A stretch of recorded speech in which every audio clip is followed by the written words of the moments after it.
ہندوستان پر ایک وقت آیا کہ انگریزوں کے سامنے بلا شرکت غیر حکمرانی کی راہ میں اگر کوئی آخری رکاوٹ باقی رہ گئی تھی تو اس رکاوٹ کا نام تھا فتح علی شیر جنگ، شیر میسور، حضرت ٹیپو سلطان۔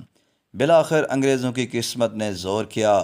ٹیپو کا وزیر میر صادق انگریزوں کے ساتھ مل گیا۔ میر صادق کو اس وعدے پر اپنے ساتھ ملایا گیا کہ ٹیپو کو راستے سے ہٹا کر میسور کی ولایت تم کو دے دی جائے گی۔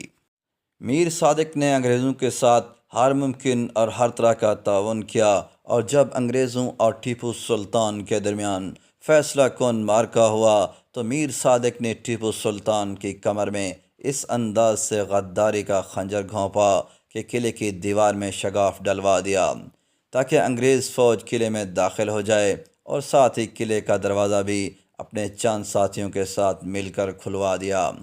ٹیپو سلطان کے ایک وفادار سپاہی نے یہ سب دیکھ لیا کہ میر صادق غداری کے عروج پر پہنچ چکا ہے۔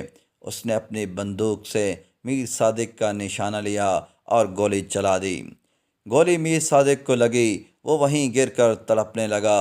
اتنے میں انگریز فوجیوں کے ساتھ انگریز کمانڈر بھی قلعے میں داخل ہو چکا تھا، اور اس کی نظر میر صادق پر بھی پڑ چکی تھی۔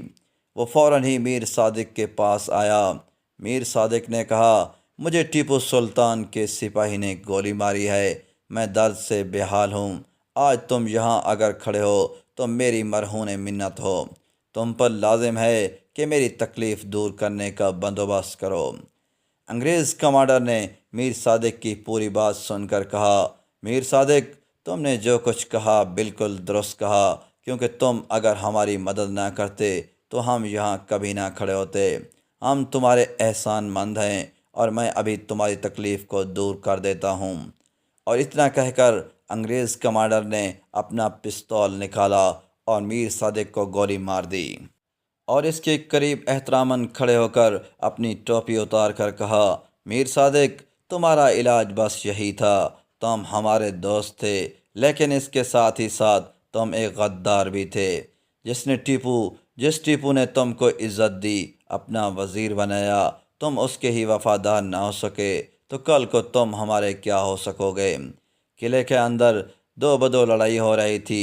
ٹیپو کی شکست یقینی تھی، گو کہ یہ شیر دل انسان لڑائی ہار رہا تھا۔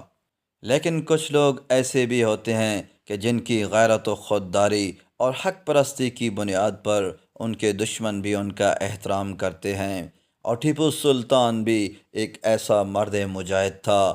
لاشوں کے انبار لگنے شروع ہو گئے تھے۔ اچانک ہی انگریز کمانڈر کی آواز گونجی، ٹیپو، قلعے کا پچھلا دروازہ کھولا جا چکا ہے۔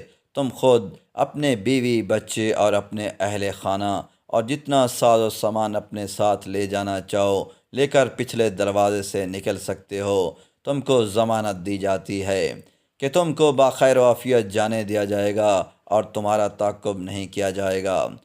اور اس وقت اس شیر دل مجاہد نے اپنی زندگی کا وہ جملہ کہا جو صدیوں بعد بھی بہادروں اور جاں بازوں کی پہچان ہے، کہ شیر کی ایک دن کی زندگی گیدڑ کی 100 سال کی زندگی سے بہتر ہے۔ اور ٹیپو مردانہ وار لڑتے ہوئے جام شہادت نوش کر گیا۔ اس مرد مجاہد کی لاش سے اس کی فوجی لپٹ کر رو رہے تھے کہ آقا خود تشریف لے گئے، ہم کو بے سہارا چھوڑ گئے۔ انگریز کمانڈر نے شہید ٹیپو سلطان کی طرف دیکھا اور فخریہ کہا، ہندوستان اب مکمل طور پر ہمارا ہے۔ بات کرنے کا مقصد کیا ہے؟ دنیاوی اعتبار سے یہ ہے کہ میر صادق جنگ میں مارا گیا تو انگریز نے اس کی آل اولاد کو نواز دیا۔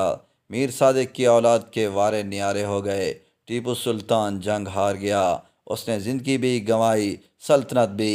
بظاہر تو یہی نظر آتا ہے، لیکن عزت اور ذلت دینے والی ذات اللہ تبارک و تعالیٰ کی ذات ہے، اور اس کے معیار اٹل ہیں اور مخلوق کی سوچ سے مختلف ہیں، کیونکہ اس کی بارگاہ میں عزت کا معیار سچائی، حق گوئی اللہ اور رسول پاک صلی اللہ علیہ وسلم کی سنت و حکم پر چلنے میں ہے۔